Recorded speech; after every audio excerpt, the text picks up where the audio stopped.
you were selling me on why to go with Klint Kubiak, why would you do it? I would sell you on the fact that half the league runs this offense. So, in terms of finding players and fitting players in, you get free agents. There's a pretty good chance they've played in this offense before. So you have some familiarity there. It has success. There's a lot of teams that run it. There's a lot of teams that have been very successful with it. You can rely on a little bit. You don't have to have 330-pound, mauling offensive lineman. You can take a little bit of an undersized player who's really athletic. My challenge with this scheme, and you saw it in the Houston game, and you see the stats with Shanahan. When you get down and you're behind in this scheme and there's no illusion of run, you are in deep trouble. And so I think, to me, even though it's more, maybe more 90s football, a little more old school with a little more power run game, I think that, I saw it with the Chargers last year. I just prefer that style. I think it complements a team that wants to be a defense and physical team.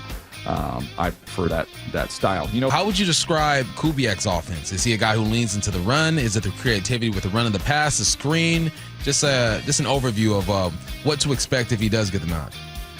So it's a wide run zone, right? And so which we thought would be perfect. You got Alvin Kamara, who's the best. Give it to him on the outside. Let him pick. Is he going to bend it back? Let him pick the hole because he's got a great feel for that. So I thought it was a great offense for Alvin. And so what Klint will tell you and what Derek Carr will say is that the beauty of this offense, when you're running it correctly, in the quarterback's first 4 or 5 steps, the defense won't know run or pass. If you're doing it well, that's the goal, run or pass. And so I do believe it is kind of a run-first offense, but it's built on the premises that you don't know. It's a lot of naked boots. It's a lot of taking the underneath. And so it's not, I don't know if I would say, it's a 70-30 run first, but I do believe that to do this offense well, you've got to be able to run the football on first and second down to some degree of positivity.